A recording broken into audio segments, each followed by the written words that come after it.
নমস্কাৰ, মই সমূহ অসমবাসী ৰাইজক আমাৰ নতুন চেনেল সোৱণশিৰি টাইমৰ ফালৰ পৰা সকলোকে স্বাগতম জনাইছোঁ। আজি আমাৰ মাজত উপস্থিত আছে লখিমপুৰ জিলাৰ মাননীয় উপায়ুক্ত ডাক্তৰ জীৱন বি ছাৰ। আমি ছাৰক স্বাগতম জনাইছোঁ। আমি আজি ছাৰৰ পৰা কিছু কথা জানিবৰ বাবে আহিছোঁ। আমি সোৱণশিৰি টাইমৰ চেনেলৰ ফালৰ পৰা আজি ছাৰে লখিমপুৰবাসী ৰাইজক তো বৰ্তমান যি ভয়াৱহ যিটো পৰিস্থিতি হৈ আছে, যি মহামাৰী গোটেই বিশ্বত মহামাৰীৰ ৰূপ যি ধাৰণ কৰিছে কৰোণা ভাইৰাছ, এই কৰোণা ভাইৰাছৰ ওপৰত আমাৰ জিলা প্ৰশাসনে কেনেধৰণৰ ব্যৱস্থা গ্ৰহণ কৰিছে, আজি ছাৰে সমূহ লখিমপুৰবাসী ৰাইজৰ লগতে অসমবাসী ৰাইজক কিছু কথা জনাব। আমি ছাৰক ক'বৰ কাৰণে অনুৰোধ জনাইছোঁ।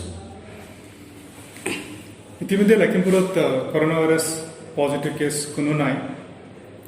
আজি আমাৰ লখিমপুৰ জিলা গ্ৰীণ জোনতে আছে আৰু ইতিমধ্যে মই সকলোকে ধন্যবাদ জনাব বিচাৰিছোঁ। সকলোৱে লকডাউন ধুনীয়াকৈ মানি চলি আছে। ইতিমধ্যে আমাৰ 3 টায়াৰ কোভিড কেয়াৰ কাৰণে হেল্থ ইনফ্ৰাষ্ট্ৰাকচাৰ আমাৰ ৰেডি আছে। ফাৰ্ষ্ট টায়াৰত হ'ব ডিষ্ট্ৰিক্ট কোভিড হস্পিটেল, এইটো আমাৰ Telahi model hospital district covid hospital হিচাপে ৰেডি কৰা হৈছে। সেকেন্ড টায়ার হব ডিস্ট্রিক্ট কোভিড হেলথ सेंटर, माने माइल्ड और प्री सिम्टमेटिक केसेस और एसिम्टमेटिक केसेस आम डिस्ट्रिक्ट कोविड हेल्थ सेंटर रखा विचारिश।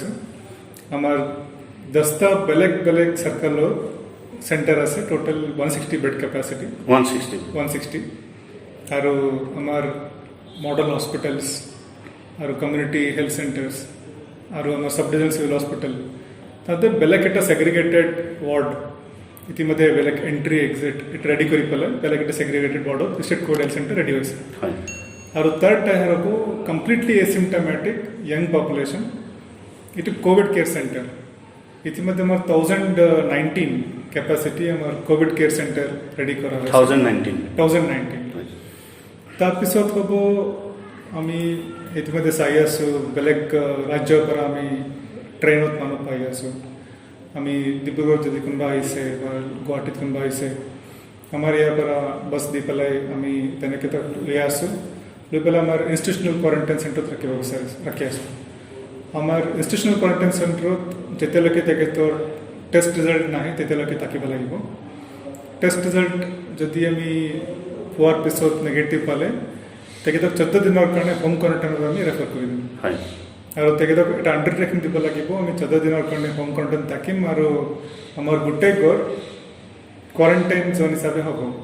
তেখেতৰ ঘৰ যাব গোটেই ঘৰ আৰু ফ্যামিলিৰ গোটেইখিনি মেম্বাৰ্ছ কোৱাৰেণ্টাইন মানি চলিব লাগিব আৰু এটা কোৱাৰেণ্টাইন জোন হিচাপে ডিক্লেয়াৰ কৰা হ'ব। কোনো বাহিৰত যাব নোৱাৰে আৰু কোনো বেলেগ মানুহ ভিতৰত যাব নোৱাৰে আৰু 14 দিনৰ কাৰণে আমাৰ ইয়াৰ পৰা ৰিলিফ দিয়া যাব। এইটো গভৰ্ণমেণ্ট ডাইৰেকশ্যনছ। আৰু আমি ক'ব বিচাৰিছোঁ আজি আমাৰ মাজত কেছ নাই, কিন্তু পিছত আমি যি হ'ব এইটো ক'ব নোৱাৰোঁ। এইটো কাৰণে মই সকলোকে এইটো অনুৰোধ কৰিছোঁ, আমি সকলো মিলি পেলাই কোভিডৰ এগেইনষ্ট কাম কৰিব লাগিব আৰু আমাৰে ৰাইজ যদি কোভিড পীড়িত হয় তেখেতৰ চোৱা চিতা কৰা দায়িত্ব আমাৰে হ'ব। ইতিমধ্যে কনষ্টেন্সি লেভেল কমিটি এটা গঠন কৰা আছে গভৰ্ণমেণ্টৰ ফালৰ পৰা, য'ত মাননীয় বিধায়ক ডাঙৰীয়া চেয়াৰমেন হ'ব আৰু আমাৰ চাৰ্কল অফিচাৰ BDO আৰু অন্যান্য বিভাগৰ বিষয়াসকল মেম্বাৰ হিচাপে থাকিব। তেওঁলোকে গাঁৱে গাঁৱে কোৱাৰেণ্টাইন চেণ্টাৰবিলাক ৰেডি কৰিব। ছাপ'জ আমাৰ গাঁৱৰ মানুহ যদি ঘূৰি আহিলে, আমি যদি ঘৰত ৰাখিব নোৱাৰিলে, আমাৰ ঘৰ সৰু থাকিবলৈ জেগা নাই, তেনেকুৱা মানুহক আমি এটা কোৱাৰেণ্টাইন চেণ্টাৰ গাঁৱতে বনাব লাগিব। আৰু এজনকৈ এটা টয়লেট ইতিমধ্যে আমি ব্যৱস্থাখিনি ষ্টাৰ্ট কৰিছে। কালি পৰহি ভিতৰত আমাৰ গোটেইখিনি কাগজ পত্ৰখিনি এইটো গাঁৱে গাঁৱে যাব আৰু গঠন কমিটিখিনি গাঁৱৰ কনষ্টিটিউচি লেভেল কমিটি এটা আছে, village level quarantine management committee এটা আছে। এই কমিটিখিনি গঠন কৰা হ'ব, মিটিং হ'ব আৰু ট্ৰেইনিং হ'ব। সকলোৰ লগত মিলি পেলাই আমি কাম কৰিব বিচাৰিছোঁ। চ' আমি এইটোৱে জনাব বিচাৰিছোঁ, গাঁৱৰ ৰাইজ নিজৰ ৰাইজক চোৱা চিতা কৰিব লাগিব। আৰু কোভিড মানে আমি বাহিৰৰ ৰাজ্যত চাব পাৰিছোঁ 70% মানুহ এচিম্পটমেটিক হয়, মানে 70% মানুহৰ একো জ্বৰ একো মানে চিম্পটম নাথাকে। তেওঁলোকৰ ইমিউনিটিটো অলপ হেৰি আছে।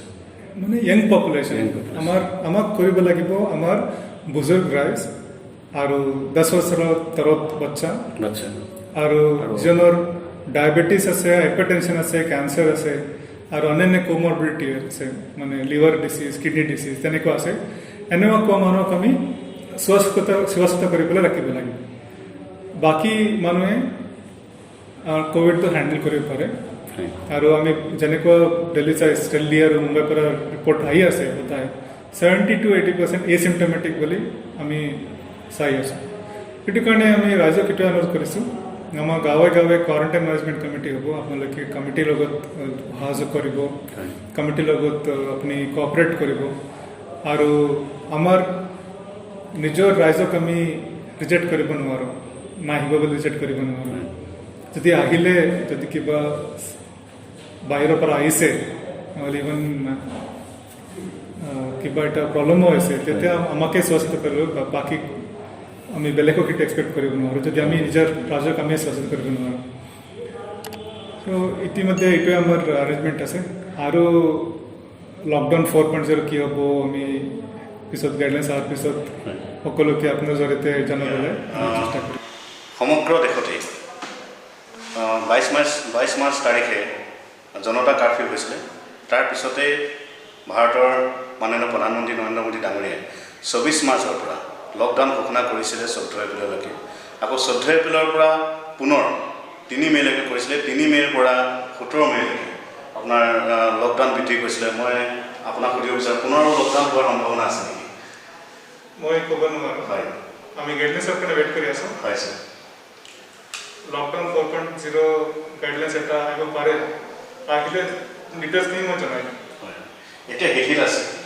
হয় ঠিক আছে আমি জিলা উপায়ুক্ত মহোদয়ক আমি ধন্যবাদ জ্ঞাপন কৰিছোঁ আমি আপোনাক পুনৰ লগ পাম আৰু আমি আজি জিলা উপায়ুক্ত মহোদয়ৰ যি আমাৰ এটা আছুতীয়া যি সাক্ষাৎকাৰ আছে আমি ইমানতে আমি সমাপ্ত কৰিছোঁ